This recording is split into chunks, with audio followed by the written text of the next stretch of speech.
박범계 폭행 논란, 후성전으로 가나.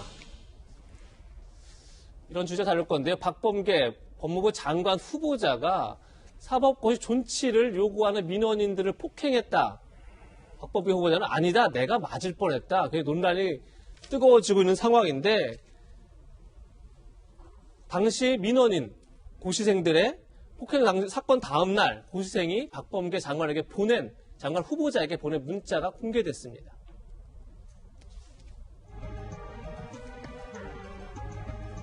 (2016년 11월 23일 날 폭행이 있었다는 거고요. 그리고 24일 날 보낸 문자입니다. 거기에 보면 고시생들의 가방을 채가고 고시생들의 얼굴과 주민등록증을 사진으로 찍고 저희들에게 욕설과 고함을 하신 부분에 대해 저희들이 적잖이 실망했습니다.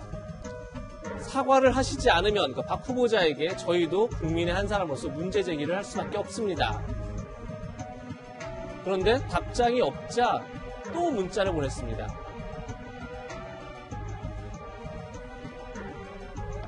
의원님의 고시생에 대한 폭행과 욕설, 주민등록증 강요 행위에 대해서 공식적인 사과를 요구했음에도 아무런 답변이 없어서 다시 연락드립니다.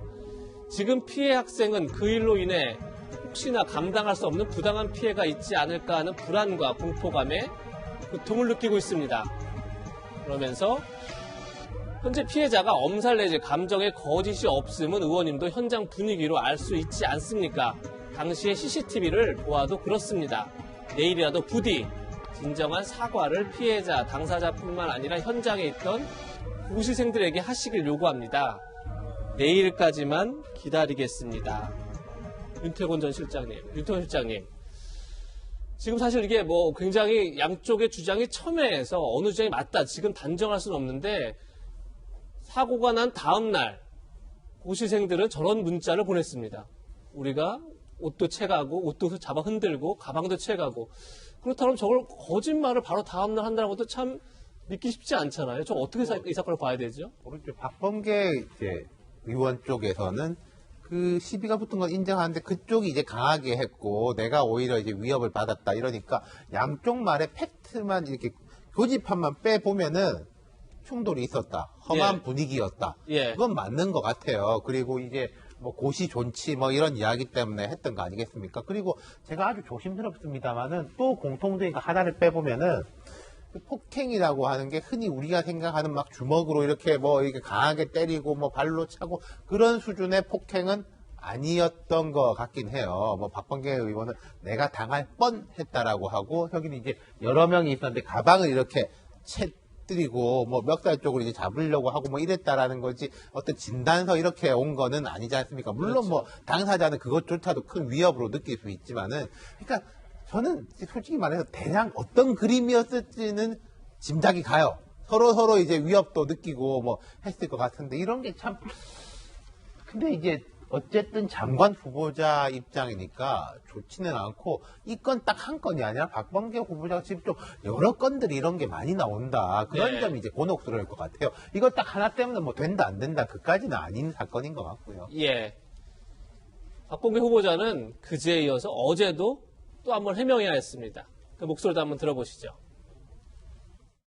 사법고시생 단체 대표가 그 폭행 논란 해명 거짓말이다라고 어제 주장을 했었는데 이거 어떻게 보시는지? 제가 어제도 이 말씀을 좀 드렸는데 아직은 나중에 할게요.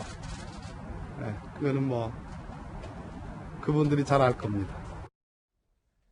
저는 박범계 후보자가 여러 논란이 있습니다만은 그 중에서도 이 건은 좀 심각한 거라고 생각을 해요. 우선은 맡게 될 부처가 법무부잖아요. 예. 법무부 장관 후보자가 저런 일에 연루되었다. 그리고 이제 와서 청문회 가서 얘기하겠다는 거는 좀 무책임한 것 같고요. 그때 상황에 대해서 얘기를 하고 지금 고소를 하겠다는 피해자 주장하고 있는 피해자 측하고도 이렇게 얘기와 진실을 나누는 그런 과정이 필요하지 않을까 싶은 생각이 듭니다. 올해가 2021년 초잖아요. 저게 2016년 말에 있었던 사건이에요. 벌써 4년이 넘게 있었던 건데 여태 이 문제가 해결이 되지 않고 그냥 있었다. 그리고 저 사람들은 저런 문자를 보내면서 사과 내지는 뭔가를 요구를 하고 지금 이게 지금까지도 해결이 안 돼서 이제 고소하겠다라고까지 할 동안 박범계 후보자는 국회의원으로서 계속 그 일을 맡아오면서 있었는데 여태 저 문제를 그냥 놔뒀다? 재산 신고가 누락된 거는 뭐 본인이 해명하는 것처럼 실수였을 수도 있고 뭐 다른 일도 있을 수도 있지만 뭐 그럴 수도 있어요. 그 다음에 저희가 좀 이따 뭐 얘기 나눌 수도 있습니다만은 이해 충돌 문제될 수 있는 공약권 관련한 그런 이런저런 의혹도 해명할 수 있어요. 근데 국회의원으로서 고시 공부를 하겠다는 그 후배들하고 연루됐던 건을 4년이 넘게 저렇게 방치하고 지금도 서로 간의 진실 공방을 하고 있는 건은 저는 무엇보다도 법무부 장관 후보자로서는 심각한 결격 사유가 될 것이고 이에 대해서는 청문회 가기 전에 장관 후보자가 그 친구들하고 정리를 해서 국민들한테 명명백백하게 진실에 대해서 얘기를 해야 된다고 생각을 합니다. 네. 그제마자도 박범계 후보자가 내가 맞을 뻔했다 이렇게 얘기했고 어제는 그분들이 더 잘할 거다 이렇게 해명을 했습니다. 박찬호 대변인님, 저 해명을 보면 너무 억울하다 이런 느낌도 들고 사실은 한편으로 봤을 때는 빨리 정리를 하면 될 것 같은데 그러지 않는 이유가 뭘까 이런 생각도 들고 어떠십니까? 그러니까 그 박정화 대변인께서 말씀하신 게 저는 동의를 해요. 동의를 하는데 박범계 오늘부터는 후보자네 지명자에서 예. 후보자인데 처음에 이제 그 영동 땅 문제, 누락 문제가 나왔을 때 해명을 그 어떤 공보실 라인을 통해서 이제 해명을 하면서 본인은 무조건 제 불찰이다 이렇게 딱 정리를 했거든요. 후보자가 되고 지명이 됐으면 그런 태도가 중요하다고 생각해요.